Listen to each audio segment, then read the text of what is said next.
Hello students, myself Manish Kumar Jha, your MJ sir.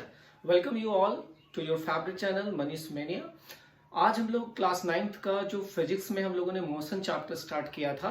Motion chapter में हमने कुछ topics start किया था। उसमें हमने आपको डिस्टेंस एंड डिस्प्लेसमेंट टॉपिक पे बात किए थे। उसमें हमने आपको वेक्टर स्टार्ट किया था, स्केलर एंड वेक्टर टॉपिक हमने स्टार्ट किया था। स्केलर एंड वेक्टर में बच्चों हमने कुछ टॉपिक था जो थोड़ा सा बताना था हमें। आज हम लोग स्केलर एंड वेक्टर में जो हम लोगों ने डिफरेंस क्रिएट किया था, उसमें आपने देखा होगा, जो बच्चे नहीं देख पाए, जो अभी जुड़े हैं, वो हमारे पीछे जो वीडियो क्लासेस हमने जो पहले का जो वीडियो डाला है उसे जरूर देख लें, ताकि उसके बाद वाला ये वीडियो आपको समझ में आएगा। इसमें तब आपको जानकारी ज्यादा महसूस होगी, बिकॉज अगर आपका कोई भी पहले का वीडियो अगर छूटता है तो आप ये वाला वीडियो में जो चीजें हम समझाना चाह रहे हैं वो आपको समझने में काफी परेशानी हो सकती है। तो बच्चों पहले अगर जो लोग नए जुड़े हैं वो पुराने जो वीडियोस हैं उसे जरूर देख लें। तो बच्चों मोशन चैप्टर में हम लोगों ने स्केलर एंड वेक्टर का जो डिफरेंस क्रिएट किया था, उसमें आज हम लोगों को वेक्टर पे थोड़ा बहुत बात करना है, बिकॉज वेक्टर जो बहुत ही इंपॉर्टेंट टॉपिक है, जो आज आपके लिए एक इंट्रोडक्शन के रूप में स्टार्ट होगा, लेकिन आपके आने वाले क्लासेस में जब आप 11th में आते हैं तो वेक्टर बहुत इंपॉर्टेंट हो जाता है। तो आज हम लोग उसके छोटा सा इंट्रोडक्शन के रूप में वेक्टर के बारे में जानेंगे, जो आपके लिए बहुत इंपॉर्टेंट होगा, जो डिस्प्लेसमेंट टॉपिक में आपके लिए बहुत ही हेल्पफुल होगा। तो बच्चों आज हम लोग स्टार्ट करने जा रहे हैं, वेक्टर पे थोड़ा सा देखेंगे। तो बच्चों वेक्टर में मैंने आपको बताया था कि दो चीजें वेक्टर में होती हैं। एक जो सबसे पहले चीज है वो है मैग्नीट्यूड, यानी वेक्टर में आपका मैग्नीट्यूड होगा एंड साथ साथ में उसके डायरेक्शंस भी होंगे।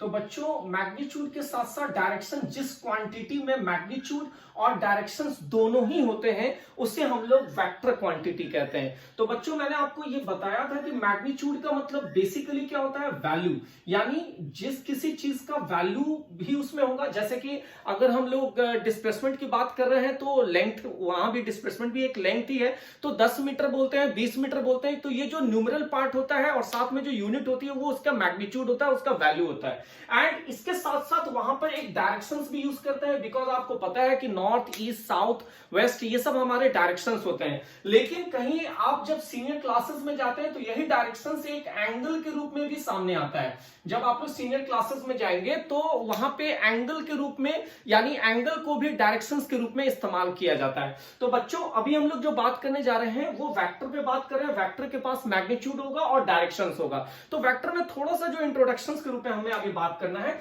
वो है कि रिप्रेजेंटेशन हम लोग कैसे करते हैं, वेक्टर का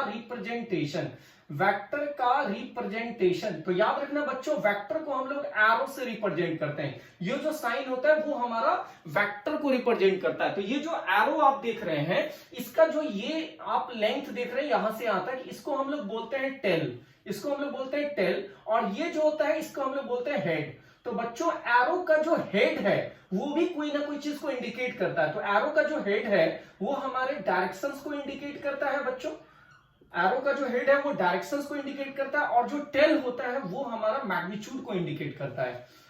यानी आपका जो एरो होता है, एरो का जो हेड होता है, जो हमारा ये जो तीर का साइन आप देख रहे हैं, ये जो हेड है वो डायरेक्शंस को इंडिकेट करता है, और ये जो टेल है वो मैग्नीट्यूड को इंडिकेट करता है। Means greater is the length of the tail, greater will be its magnitude. मतलब जिसका टेल जितना बड़ा इंडिकेट करेगा, बिकॉज ये ऑब्जेक्टिव लेवल टाइप में, कॉम्पिटिशन लेवल में आपको ये किस टाइप के क्वेश्चन हो सकते हैं कि अगर हमसे कोई कहे कि ये आपका ऐसे दो एरो और दो वेक्टर इंडिकेट किया गया ए एंड बी, तो अब अगर हमसे कोई कहेगा कि which one is a greater, which vector has a greater magnitude, तो आप सिंपली बोलते हैं that B has a greater magnitude because of its greater length. मतलब जितना बड़ा लेंथ होता है, यानी टेल का जो लेंथ होता है वो उसका मैग्नीट्यूड इंडिकेट करता है, यानी greater is the length of the tail, greater is its magnitude. तो बच्चों अभी आपने देखा कि वेक्टर, कोई भी जो वेक्टर क्वांटिटी होता है उसको हम लोग किस प्रकार से रिप्रेजेंट करते हैं। तो vector is always represented by putting arrow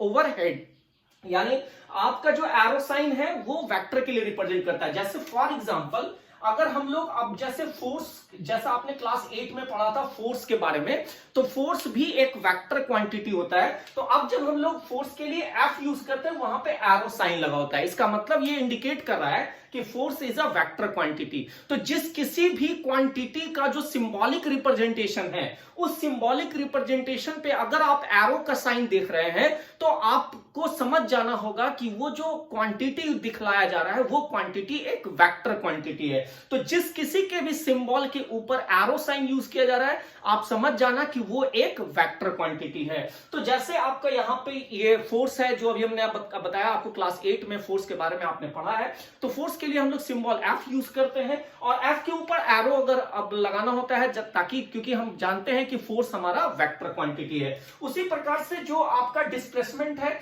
displacement को भी हम लोग जो है बेसिकली यहां पर देखने वाला डिस्प्लेसमेंट को एस से, और एस के ऊपर भी एरो।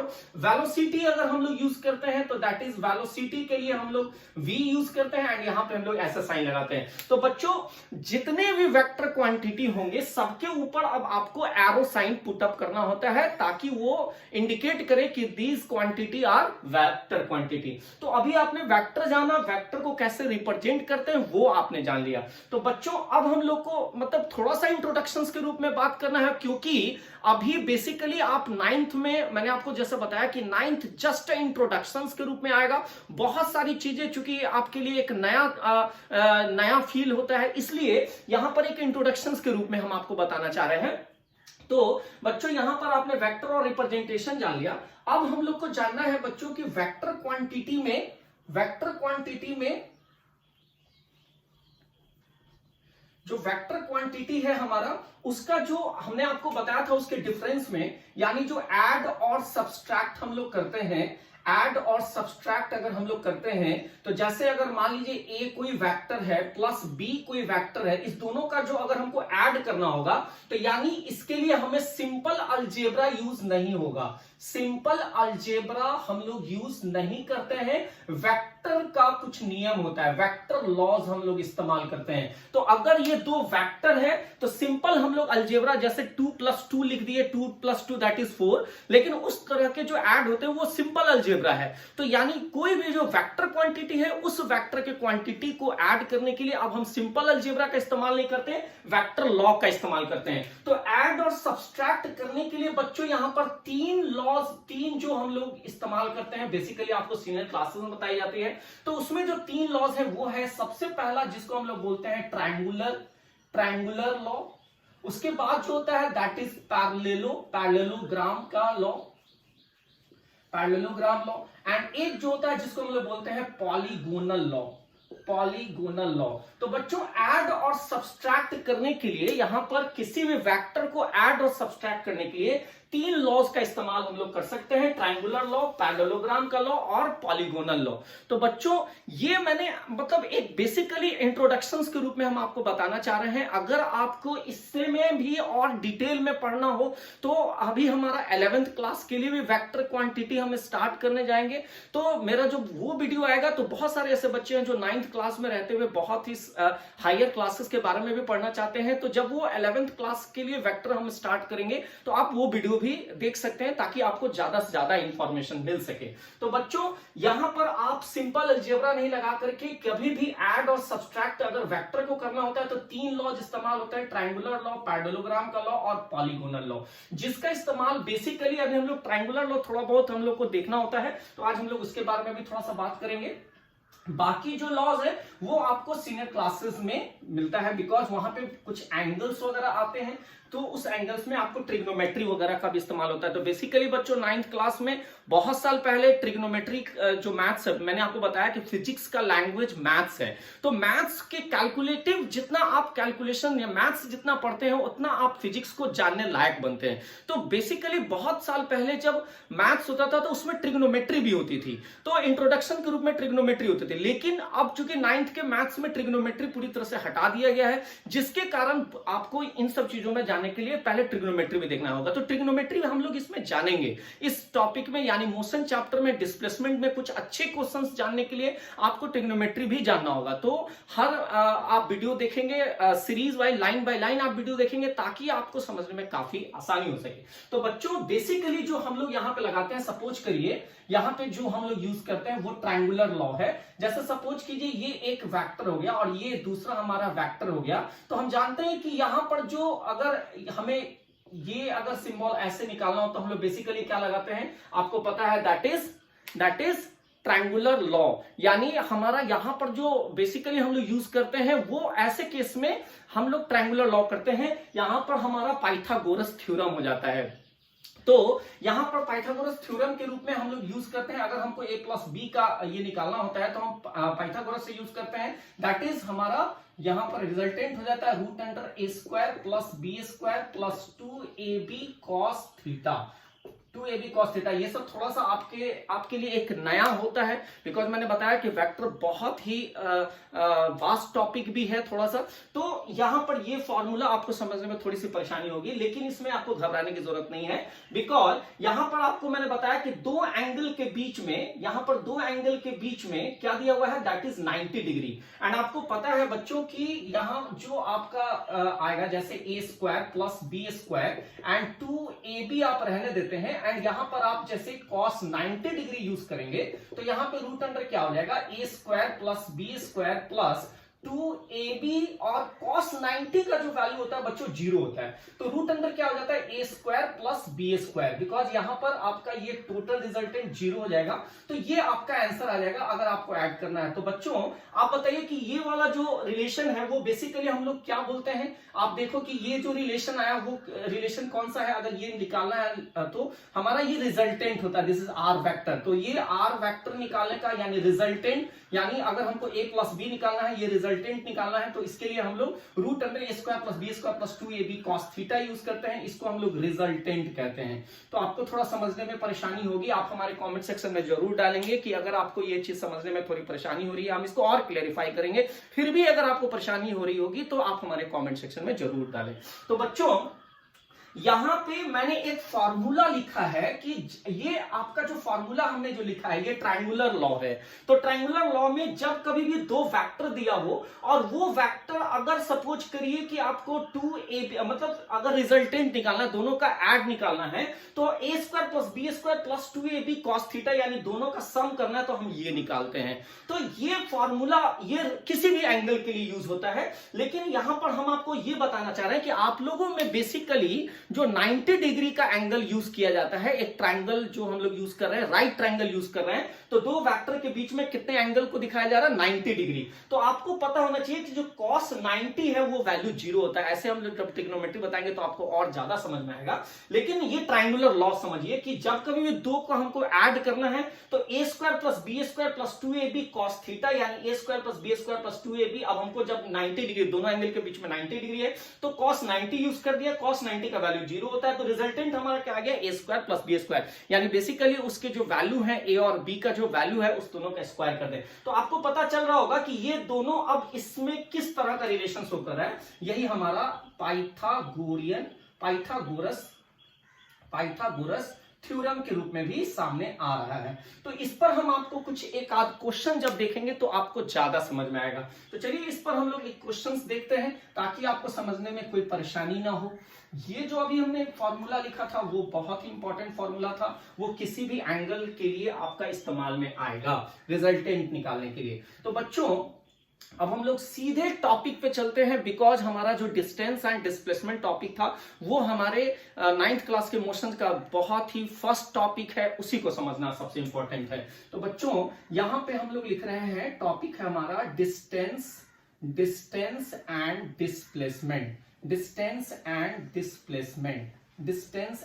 डिस्प्लेसमेंट। तो बच्चों मैंने एक क्वेश्चन आपको उस दिन बताया था, लास्ट वीडियो में मैंने बताया था कि अगर सपोज करिए कोई बंदा है ए, यहां से चलना शुरू करता है और यहां पे गया, और यहां से फिर वो यहां टर्न लिया, और फिर यहां से वो यहां टर्न लिया, और लास्टली वो यहां पहुंचा। तो आपको पता है कि जहां से वो चलना शुरू किया है उसको हम लोग क्या बोलते हैं, दिस इज स्टार्टिंग यानी initial point, this is called initial point, and this is called final point, this is called final point. And यहां पे हम लोग लेते हैं 3 मीटर, यहां पे लेते हैं 4 मीटर, यहां पे लेते हैं 5 मीटर। तो बच्चों मैंने बताया था कि अगर हम यहां से इसको इंडिकेट कर दें, ए से बी आया, बी से सी आया, सॉरी यहां पे हम डी कर देते हैं, ये हमारा डी है। तो ए से जब वो बी गया था, बी से जब सी आया था, सी से जब वो डी गया था, तो इस केस में अगर हमसे कोई पूछता है कि डिस्टेंस उसने कितना तय किया, डिस्टेंस कितना उसने तय किया, तो सिंपली हम लोग अलजेब्रा, क्योंकि आपको पता है कि डिस्टेंस आपका क्या है, स्केलर क्वांटिटी है, और स्केलर क्वांटिटी को ऐड करने के लिए हम सिंपल अलजेब्रा का इस्तेमाल करते हैं, दैट इज 3 + 5 + 4, यानी 3 + 4 + 5, यानी सिंपल अलजेब्रा लगाते हैं, 5 3 8 एंड 4 दैट इज 12 मीटर। ये हमारा 12 मीटर डिस्टेंस हो गया। लेकिन मैंने आपको बताया था कि डिस्प्लेसमेंट को निकालना है तो कैसे यूज करेंगे, तो डिस्प्लेसमेंट के लिए हम इनिशियल और फाइनल पोजीशंस को एक स्ट्रेट लाइन से जोड़ते हैं, इनिशियल और फाइनल को। तो अब बच्चों बताओ कि अब हमको यानी ए से लेके बी तक, यानी इतना पार्ट और इतना पार्ट को हमको ऐड करना है, यानी ये यहां से यहां तक आया और यहां से यहां तक ऐड करना है, तो ये हमारा रिजल्टेंट है। तो अब ऐसे के लिए हम लोग क्या करेंगे, ये जो वेक्टर है हमारा, इस वेक्टर को हम यहां पे इंडिकेट कर रहे हैं, यहां से इसको हम ऐसे नीचे की तरफ ला रहे हैं, ये यहां पे आया और यहां से ऐसे आ गया। तो बच्चों ये जो 3 मीटर है, ये इसके जस्ट सामने आया, तो ये 3 मीटर हो गया, और ये 4 मीटर है, तो ये वैल्यू कितना हो गया, 4 मीटर हो गया। और यहां पर देखिए बच्चों 90 डिग्री यूज कर दिया गया है, यहां पर जो एक ट्राइंगल बना वो राइट ट्राइंगल बना, और यहां पे अब हम लोग क्या यूज करेंगे, फिर से वही जो मैंने बताया डिस्प्लेसमेंट निकालना है, तो हम लोग यहां पर क्या लिखेंगे, क्योंकि cos 90 का वैल्यू 0 होता है, तो डायरेक्ट हम लोग यहां पर क्या लिखेंगे, दैट इज यहां पे m लेते हैं, यहां पर क्या हो जाएगा am का स्क्वायर एंड प्लस md का स्क्वायर, md का स्क्वायर। तो बच्चों यहां पर क्या हो गया, am का वैल्यू कितना दिया हुआ है, दैट इज 4 का स्क्वायर, एंड md बच्चों यहां से लेके यहां तक md कितना हो गया, दैट इज ये mc प्लस cd, ये दोनों ऐड हो जाएगा ना बच्चों, m से लेके d तक चलना है, यहां से लेके यहां तक, तो ये वैल्यू कितना होगा, m से लेके c तक 3 मीटर, c से लेके d तक 5 मीटर, टोटल md कितना हो गया, दैट इज 8 का स्क्वायर। तो यहां पर कितना आंसर आ गया, 4 का स्क्वायर 16 एंड प्लस 64, तो यहां पर आंसर कितना हो जाएगा बच्चों, रूट अंडर यहां पे हो जाएगा 6 4 7 8 80, यही होगा ना। तो यहां पे आपका आ गया 80। अब यहां से हमको चाहे तो हम इसको रचनाएं मतलब रूट बाहर कर सकते हैं, दैट इज ये आपका 4√5 यूनिट आंसर हो जाएगा, 4√5 मीटर यूज कर सकते हैं, बिकॉज यहां पे पहले से मीटर दिया हुआ है, तो ये मीटर हो गया। तो बच्चों ये आपका 8 क्लास में भी आपने रूट को कैसे सॉल्व करते हैं, जिसका पेयर होता है वो बाहर निकल जाता है। तो बच्चों अभी जो मैंने इस वीडियो में आपको बताना चाहा है, एक बार फिर से हम आप उसको ये कंसाइज करने की कोशिश करते हैं। तो बच्चों मैंने वेक्टर पे थोड़ा सा वर्कआउट कराने की कोशिश किया है, वेक्टर क्या होता है, वेक्टर को बेसिकली हम लोग किस चीज से रिप्रेजेंट करते हैं, वेक्टर का जो ऐड और सब्सट्रैक्ट, चूंकि मल्टीप्लाई और डिवीजन के लिए भी बहुत सारे रूल होते हैं, लेकिन अभी फिलहाल जो आप क्लास 9th में देखने वाले हैं वो है डिस्प्लेसमेंट के न्यूमेरिकल्स, या जितने आप कह दें कि जितना भी अभी वेक्टर 9th क्लास में बेसिकली हम लोग को पढ़ना है, वो आपको कहीं ना कहीं एक सिंपल वेक्टर, मतलब कोई एंगल का बेसिकली यूज नहीं दिखाया जाता है, किसी डिफरेंट एंगल का नहीं दिखाया जाता है, बिकॉज मैंने कहा कि अगर डिफरेंट एंगल होता है तो उसके लिए हमको ट्रिग्नोमेट्री में यूज करना होता है। तो इसलिए मैंने आपको बताया कि जब कभी भी ऐड करना होता है, किसी भी वेक्टर को ऐड करना होता है, तो ऐड या सब्सट्रैक्ट करना होता है, तो 3 लॉज इस्तेमाल होते हैं, ट्रायंगुलर लॉ, पैरेललोग्राम का लॉ और पॉलीगोनल लॉ। तो रिजल्टेंट निकालने के लिए बेसिकली ऐड के केस में रिजल्टेंट निकालने का मैंने फॉर्मूला बताया, root under a² + b² + 2ab cos theta, जो कि आपके किसी भी एंगल के लिए इस्तेमाल होगा। लेकिन मैंने कहा कि बेसिकली हम लोग 90 डिग्री, यानी दो फैक्टर के बीच में 90 डिग्री यहां पर बनाने के लिए देगा, जिसके कारण पाइथागोरस थ्योरम भी आया। तो 90 डिग्री जैसे ही बनेगा तो cos 90 का वैल्यू 0 हो जाता है। तो बेसिकली हम लोग देखा जाए तो जो हमारा परपेंडिकुलर और ये जो टोटल बेस है उसी का डायरेक्ट सम भी हो जाता है। तो अभी जब हम ये चीज का हम आपको और भी जगह पे बताएंगे, जैसे फोर्स के केस में भी हम आपको बताएंगे कि यही फॉर्मूला, यानी ये फॉर्मूला अपने दिमाग में जरूर रखना कि रिजल्टेंट निकालने का, यानी ऐड, यहां अभी हम लोग बात ऐड की कर रहे हैं, तो ये हो जाता है a² + b² and plus 2ab cos theta होता है। ठीक है ना बच्चों, a² + b² + 2ab cos theta, यानी दो वेक्टर को जब हम लोग ऐड करते हैं तो उसके लिए हमारा रिजल्टेंट, यानी उस दोनों का जो ऐड करके जो आंसर आएगा वो कैसे निकलता है, r मतलब रिजल्टेंट। तो ऐड करने के लिए ये फॉर्मूला अपने दिमाग में रखना। तो बच्चों यहां पर अभी हम लोग एक ये क्वेश्चंस देखें, डिस्प्लेसमेंट पे हमें बहुत बातें करनी है, डिस्प्लेसमेंट में बहुत न्यूमेरिकल्स भी देखना है, अच्छे न्यूमेरिकल्स देखना है बच्चों। तो अभी एक ये मैंने क्वेश्चन बताया, एक और भी हम लोग बात करने जा रहे हैं डिस्प्लेसमेंट पे। तो बच्चों यहां पे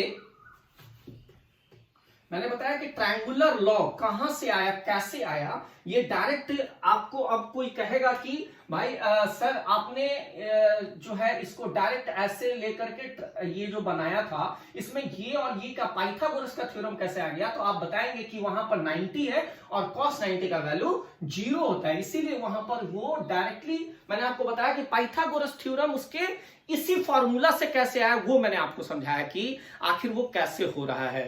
तो बच्चों इस तरह से जो अभी आपने न्यूमेरिकल देखा वो सबसे सिंपल न्यूमेरिकल था डिस्प्लेसमेंट का। अब जो न्यूमेरिकल हम आपको बताने जा रहे हैं डिस्प्लेसमेंट पे वो थोड़ा सा डिफरेंट न्यूमेरिकल्स हम लोग डिस्प्लेसमेंट और डिस्टेंस की बात करेंगे। तो अभी जैसे मैं एक क्वेश्चन और आपको बता रहा हूं, जैसे अब जो क्वेश्चंस है, जैसे मान लीजिए कि ये सिंपल वाला था, अब मैं जो एक डायग्राम बना रहा हूं, जैसे यहां पे ए है और ये बंदा यहां से यहां गया, फिर यहां से यहां गया, ए से बी गया, फिर बी से सी गया, फिर यहां आया सी से डी गया, सॉरी सी से डी गया, और फिर यहां से ये यहां आया डी से ई गया। तो बच्चों अभी ये हमारा ए क्या है, दैट इज स्टार्टिंग यानी इनिशियल पॉइंट है, ये इनिशियल पॉइंट है, एंड ई हमारा यहां पर क्या है, दैट इज फाइनल पोजीशन है, फाइनल पॉइंट है, फाइनल पॉइंट है।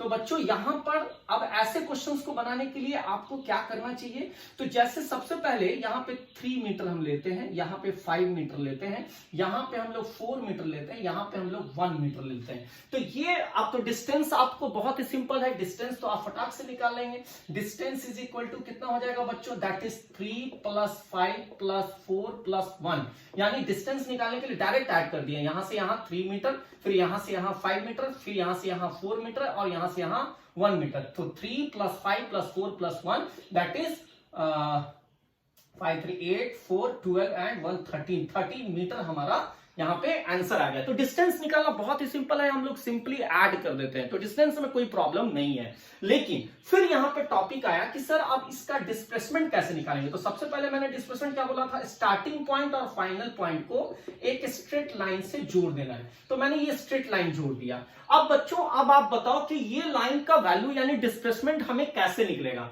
तो मैंने आपको बताया था कि इस लाइन को हाइपोटेनस बना देना, हाइपोटेनस। तो इसके लिए हम क्या करेंगे, सबसे पहले यहां से एक राइट ट्रायंगल बनाने की कोशिश करेंगे। यहां से ये हमारा एक राइट ट्रायंगल आ गया, ये यहां से यहां हमारा एक राइट ट्रायंगल यहां आ गया, ये यहां आ गया। तो बच्चों अभी ये जो हमारा राइट ट्रायंगल अभी यहां पर दिख रहा है वो कैसे, अब हम लोग इसको यहां पर देखें, जैसे सपोज करिए यहां पे ये 1 मीटर था, कितना था बच्चों 1 मीटर, ये 1 मीटर यहां आ जाएगा, ये 1 मीटर आ गया, यहां से यहां तक ये 1 मीटर आ गया। टोटल यहां से लेके यहां तक का कितना था बच्चों, यहां से लेके यहां तक कितना था, टोटल था 5 मीटर। ये यहां से 1 मीटर है, गौर से देखिए ये 1 मीटर है, तो ये टोटल यहां से लेके यहां तक का कितना हो जाएगा, दैट इज 4 मीटर। और यही चीज यहां से यहां आता है, यानी AM इज इक्वल टू यहां हो गया 4 मीटर। तो अब आप बखूबी आप निकाल सकते हैं कि अगर AME एक राइट ट्रायंगल है, इन ट्रायंगल AME, तो पहले AM का value AM is equal to इसके बराबर होगा, तो AM इज इक्वल टू हो गया 4 मीटर। ध्यान से देखिए AM जो है वो यहां है और ये टोटल यहां से यहां तक का वैल्यू 5 मीटर था, यहां से लेके यहां तक 5 मीटर था, यहां से लेके यहां तक 5 मीटर था, और ये 1 मीटर था, यहां 1 मीटर आया। तो ये पूरा BC जो 5 मीटर था उसमें से 1 निकल जाता है, तो यानी यहां तक का वैल्यू कितना हो गया 4 मीटर, जो कि इसके बराबर है, AM इज इक्वल टू 4 मीटर। उसके बाद यहां यानी M से लेके E तक टोटल कितना होगा, क्योंकि आपको पता है कि ये वैल्यू 3 है, तो यहां से यहां तक का कितना हो गया 3 मीटर, और यहां से लेके यहां तक का टोटल 4 मीटर है, तो ये कितना हो गया 4 मीटर। तो बच्चों टोटल कितना हो गया, दैट इज M से लेके E तक क्या हो जाएगा, ME is equal to total कितना हो गया, दैट इज 7 मीटर। अब हमको निकालना है that is AE is equal to क्या हो जाएगा, root under AM square plus M से लेके E that is ME square. तो बच्चों कितना हो जाएगा, रूट अंडर AM का वैल्यू कितना हो गया, दैट इज 4 के स्क्वायर एंड प्लस ME का वैल्यू कितना है, दैट इज 7 के स्क्वायर। तो यहां पर आपका सॉल्व हो गया, 4 का स्क्वायर दैट इज 16 एंड 7 का स्क्वायर दैट इज 49। तो यहां पे आपका हो जाएगा कितना हो जाएगा बच्चों 65। 65। तो बच्चों यहां पर 65 यूनिट आपका क्या हो गया, दैट इज डिस्प्लेसमेंट हो गया बच्चों। तो बेसिकली अभी जो मैंने आपको बताया ऐसा कि ये राइट ट्रायंगल फॉर्म कर जाए, लेकिन कभी कभी ऐसा होगा कि बहुत ही ज्यादा जो इस तरह के टेढ़ा मेढ़ा क्वेश्चन होगा, उसके लिए भी आज हम आपको बताने की कोशिश करेंगे। लेकिन अभी चूंकि यहां पे ध्यान देना है, लास्ट तक हम हर बच्चों से एक ही रिक्वेस्ट बार बार करते हैं कि आप कभी भी वीडियो देखिए तो लास्ट तक जरूर देखिए, क्योंकि लास्ट तक देखने से मैं बार बार कहता हूं कि बहुत सी ऐसी चीजें होती हैं जब आप मतलब एक टीचर के रूप में मैं आपको बता रहा हूं कि जब वो मतलब एक पूरे फुल इसमें आते हैं तो लास्ट जैसे जैसे वो पढ़ाते जाते हैं तो उनको भी रिकॉल होने लगता है, तो कभी कभी लास्ट में बहुत इंपॉर्टेंट चीजें होती हैं, तो लास्ट तक आप जरूर देखा कीजिए वीडियो। तो यहां पर जो अभी हमने देखा ये है आपका डिस्प्लेसमेंट। तो बच्चों अब जो हम लोग देखने जा रहे हैं वो है आपका डिस्प्लेसमेंट के कुछ डिफरेंट टॉपिक, डिफरेंट न्यूमेरिकल। अभी देखिए बेसिकली न्यूमेरिकल पे सबसे ज्यादा वर्क करना है बच्चों। न्यूमेरिकल पर जितना आप वर्क करेंगे आपको उतना ही, चूंकि 8 में बच्चे थे, अभी 8 से 9th में आए हैं, तो उसमें बहुत ज्यादा फिजिक्स जो है उनके लिए थोड़ा नया मतलब फील होता है, और उसमें सबसे ज्यादा न्यूमेरिकल पे ध्यान देना होता है, क्योंकि numerical is the most important in physics. तो और मजा भी आता है जब आपसे बनने लगता है, बहुत सारे क्वेश्चंस बनते हैं तो बहुत मजा आता है बच्चों। तो अभी हम लोग एक आपको थोड़ा सा ग्राफ के बारे में बताना चाहते हैं। तो ग्राफ में अगर ऐसे क्वेश्चंस आए तो आप क्या करेंगे, तो उसके लिए हम आपको एक चीज बताते हैं शॉर्ट में। मैंने वेक्टर ही, अभी हम लोग वेक्टर पे ही चल रहे हैं। तो एक आता है बच्चों, जैसे आप समझ सकते हैं कि मैंने आपको एक वीडियो पे बताया था फ्रेम ऑफ रेफरेंस। मैंने आपको कहा था बच्चों कि बेसिकली अब हम जो ये हमारा ओरिजिन है और ये हमारा एक्स है, तो ये जो हमारा होता है दिस इज कॉल्ड, ये अभी हमारा 3 एक्स है, ये हमारा वाई हो गया और ये हमारा हो गया जेड।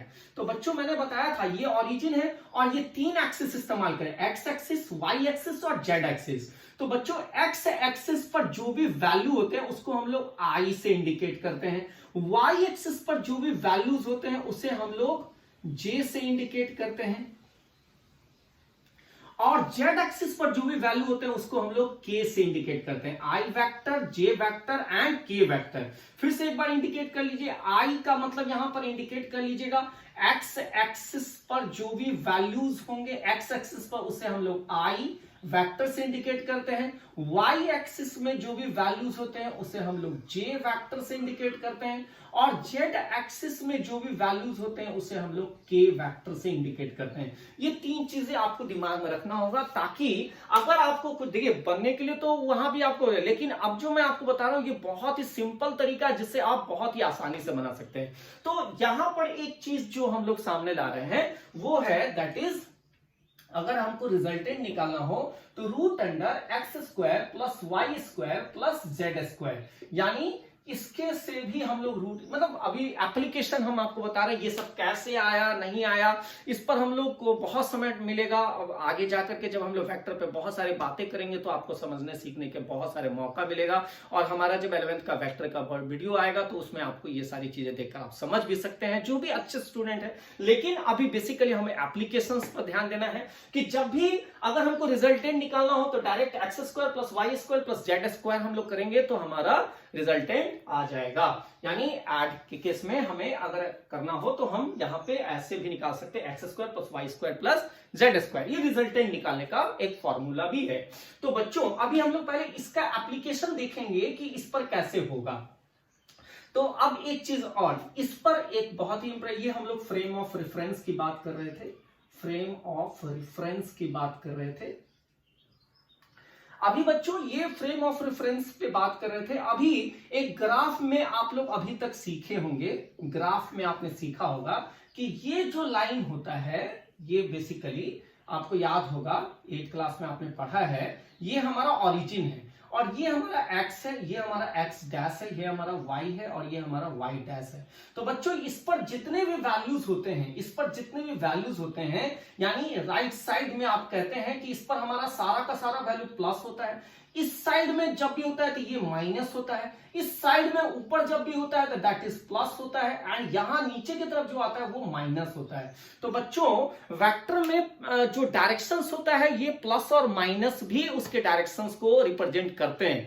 तो कैसे हम लोग करेंगे ये सब चीजें आपको दिमाग में रखना है कि जब हमारा एक्स राइट साइड में मूव करता है तो वो पॉजिटिव से इंडिकेट करना है, और अगर वो फिर हमारा लेफ्ट साइड में मूव करता है, अपने ओरिजिन से लेफ्ट साइड में मूव करता है तो निगेटिव से इंडिकेट करना है। अगर वाई हमारा अप मूव कर रहा है तो वो प्लस इंडिकेट करना है, और अगर वाई हमारा नीचे की तरफ मूव कर रहा है तो माइनस इंडिकेट करना है। तो बच्चों ये चीज बहुत इंपॉर्टेंट है और इसका एप्लीकेशन जब देखेंगे तो आपको बहुत ही ज्यादा समझ में आएगा। लेकिन सबसे पहले हम वो न्यूमेरिकल पे, जो न्यूमेरिकल पे आपने अभी जस्ट डिस्प्लेसमेंट निकालना सीखा है, उस पर हम आपको पहले दिखाएंगे, चेक करेंगे कि क्या ये हमारा सही है या नहीं है। तो बेसिकली आप अपना दिमाग में रखिएगा कि अभी हम लोग के वेक्टर हम लोग को पढ़ना नहीं है। 9th क्लास में हम लोग बेसिकली चलेंगे तो आई और जी, यानी चूंकि अभी आप 8th में ग्राफ में एक्स और वाई ही अभी देखे हैं, तो इसीलिए 9th में डायरेक्टली आपको ये तीनों एक्सिस का इस्तेमाल करके न्यूमेरिकल्स नहीं आने वाला है। आपको अभी बेसिकली किस पर आने वाला है, दैट इज एक्स और वाई पर ही आएगा, यानी आई वेक्टर और जे वेक्टर ही यूज करना, यानी एक्स स्क्वायर और वाई स्क्वायर ही यूज करना। जेड अभी आपके पास नहीं है, तो क्योंकि तीनों एक्सिस मैंने बताया था 1 डायमेंशन, 2 डायमेंशन और 3 डायमेंशन। तो जब 3 डायमेंशन यानी फ्लाइंग वगैरह, flying bird, flying jet, flying plane, इस सब टाइप के न्यूमेरिकल्स जब आएंगे तो उसमें तीनों एक्सिस का इस्तेमाल करना पड़ता है। तो अभी वो चीज आपके लिए अभी नहीं है। आपके लिए अभी सिर्फ हम लोग बात करेंगे एक्स और वाई, यानी दो एक्सिस का इस्तेमाल करके बेसिकली 1 डायमेंशन और 2 डायमेंशन पे अभी हम लोग यहाँ पे जा सकते हैं। तो बच्चों यहाँ पे हम लोग बात करना है, इसको हम लोग ये करेंगे, मिटाएंगे, और तब हम इसके एप्लीकेशंस को देखेंगे ताकि आपको समझ में आए। ये बहुत ही इंपॉर्टेंट है। अगर आपका न्यूमेरिकल्स में थोड़ा सा भी टिपिकलनेस, थोड़ा सा भी फील होता है, थोड़ा कॉम्प्लिकेटेड लगेगा, तो आप इसका इस्तेमाल करके वैसे क्वेश्चंस, वैसे न्यूमेरिकल्स बना सकते हैं, बहुत ही आसानी से बना सकते हैं। तो बच्चों यहाँ देखिए, यहां पे हम लोग बात कर रहे हैं, जैसे अभी हमने बताया कि ये यहां से ए से कोई बंदा यहां मूव किया, बी गया, और बी से फिर यहां सी आया, और सी से यहां पे फिर वो डी पे गया। इसने 3 मीटर यूज किया, यहां पे 4 मीटर यूज किया, यहां पे फिर वो 3 मीटर गया, यानी ए से बी गया, बी से सी आया और सी से डी गया। तो बच्चों यहाँ पे 3, यहाँ पे 4, यहाँ पे 3। अब हमारा डिस्प्लेसमेंट कौन था, ये हमारा ए से लेकर डी तक हमारा डिस्प्लेसमेंट था। लेकिन अब हम इसको ट्राइंगल से बनाए थे, लेकिन अब हमको यहाँ पे क्या वो चीज जो अभी हमने बताया आईजे के, क्या वो इसका इस्तेमाल हो सकता था यहाँ पे? तो ये चीज हमें चेक करना है कि आईजे के इसमें इस्तेमाल होगा या नहीं। तो बच्चों आप बताओ कि ये हमारा यहाँ पर क्या है, ए जो है हमारा ओरिजिन है, ये अभी हमारा क्या है, ओरिजिन, इसके लिए यहाँ। तो बच्चों बताओ कि अपने दिमाग में रखो कि ये हमारा यहाँ पर क्या होता है, दैट इज एक्स, और ये होता है वाई, और ये होता है वाई डैश, और यहाँ पे होता है एक्स डैश। तो बच्चों यहाँ पे आप इधर मूव कर रहे हैं, यानी कहां जा रहे हैं आप, राइट साइड, ऐसे मूव कर रहे हैं। तो ये एक्स एक्सिस है, इसके लिए हम आई यूज करते हैं, और ये वाई है, इसके लिए हम लोग जे यूज करते हैं। तो ये हम लोग जो लिखेंगे वो सबसे पहले ये जो हमारा वेक्टर है एडी वेक्टर को अब हम आईजे के फॉर्म में लिखना चाहते हैं। तो पहले हमारा 3 मीटर वहां गया, तो उसके लिए हम लोग 3i वेक्टर इंडिकेट करें। देखिए प्लस मैंने यूज किया, क्योंकि इधर जब भी हम मूव करते हैं राइट में तो प्लस होता है, तो प्लस 3i वेक्टर। फिर वहां से मैं यहां आ गया, अब यहां से मैं नीचे जा रहा हूं। गौर से देखिए बच्चों, यहां पे तो माइनस होता है ना, नीचे यहां आते हैं तो माइनस होता है, लेकिन ये ऊपर नीचे जो है वो किसको इंडिकेट कर रहा है, वाई, और वाई को किससे इंडिकेट करता है, जे से। तो यहां से जैसे नीचे आएंगे तो ये क्या शो कर रहा है, -4 जे वेक्टर। फिर यहां पे आ गए, यहां से अब हम इधर मूव कर रहे हैं, इधर, फिर देखिए इधर जा रहे हैं राइट साइड, इधर राइट साइड, तो किस पे है, that is x axis, plus 3i vector पे आ गए। अब बच्चों यहां पे देखिए एडी वेक्टर आया, एडी वेक्टर में 3 and 3 ये दोनों प्लस में है, यहां पे कितना हो जाएगा, 6i वेक्टर हो गया, एंड यहां पे आ गया -4j वेक्टर। ये आपका हो गया 6i वेक्टर -4j वेक्टर। क्योंकि ये दोनों, अब आप कहें सर ये आपने अलजेब्रा का नियम कैसे लगा दिया, क्योंकि ये वेक्टर जब यहां आता है तो यहां पे दोनों के बीच में क्या होता है, 0 डिग्री। तो यहां पर ये चीज यहां पर जैसे 3 और 3 एक ही डायरेक्शन में है, तो एक ही डायरेक्शन में जैसे ही आएगा तो वहां पे वो सिंपली ऐड हो जाता है। तो ये हम लोग एक ही डायरेक्शन में, तो यहाँ पे 6 और कैसे हुआ वो भी उसी रूल से हुआ है, लेकिन वो हम आपको बताएंगे। लेकिन यहाँ पर 3 और 3 दोनों अभी सेम है आई, तो यहाँ पर ये 6i हो गया और -4j हो गया। अब बच्चों यहाँ पर सॉल्व करेंगे एडी वेक्टर निकालने के लिए। फॉर्मूला क्या था, रिजल्टेंट निकालने का फॉर्मूला क्या था, दैट इज रूट अंडर ये जो x है दैट इज x का स्क्वायर यानी 6 का स्क्वायर एंड प्लस यहाँ पे माइनस के साथ है तो -4 का स्क्वायर, तो यहाँ पे रूट अंडर कितना हो जाएगा 36 and that is plus, and ये माइनस का स्क्वायर भी प्लस एंड 4 का स्क्वायर दैट इज 16। तो यहाँ पे कितना हो जाएगा root under 6 6 12 and 3 1 4 that is 52 unit. तो रूट अंडर 52 यूनिट्स, तो ये आपका आंसर हो गया। अगर आप ऐसे बनाते हैं तो देखिए यहां से आपने इसको ऐसे बनाया और ये आपने एक राइट ट्रायंगल बना दिया। बच्चों अब बताओ ये 4 मीटर है तो ये कितना हो जाएगा 4 मीटर, ये 3 मीटर है तो ये 3 मीटर, और आप बताओ कि ये राइट ट्रायंगल लगाते तो क्या यही आता कि नहीं आता। यहाँ पे आपका 4 स्क्वायर एंड ये टोटल इसका स्क्वायर यानी 3 और 3 6 का स्क्वायर, तो फिर आपका यही आता। लेकिन ये रूल बताने के पीछे इस तरह से जब हम लोग IJK का इस्तेमाल करते हैं तो इसको हम लोग रेक्टेंगुलर फॉर्म कहते हैं, इसको हम लोग रेक्टेंगुलर फॉर्म कहते हैं। थोड़ा अभी आपके लिए नया होगा, आपको घबराना नहीं है, बिकॉज मैं इस पर आपको बहुत सारी चीजें अभी बताऊंगा। एक वीडियो मैं इस पर फिर आपको बनाऊंगा ताकि आपको ये चीजें ज्यादा से ज्यादा समझ में आए, क्योंकि IJK अगर आपको एक बार समझ में आ जाएगा तो इस तरह के न्यूमेरिकल जो किसी भी डायरेक्शन में मूव करेगा तो आपके लिए बहुत ही आसान होगा। डायरेक्टली आपको राइट ट्रायंगल बनाने में कभी कभी ऐसे क्वेश्चंस आते हैं जहां पे राइट ट्रायंगल का फॉर्मेशन करना थोड़ा सा कॉम्प्लिकेटेड होता है, तो उसके केस में आप IJK का यूज करेंगे तो आप बहुत ही आसानी से उसे बना सकते हैं, बहुत आसानी से सॉल्व कर सकते हैं। तो बच्चों हर बच्चों के साथ आप ये वीडियो शेयर करिए और ज्यादा से ज्यादा बच्चों को वीडियो को शेयर करने से आपके ज्यादा बच्चों को आप कहें कि सब्सक्राइब करने के लिए, ताकि ज्यादा से ज्यादा बच्चे आएंगे तो हम लोग का कॉन्फिडेंस लेवल बढ़ेगा। ओके बच्चों, have a nice day, thank you, stay at home, stay safe, thank you.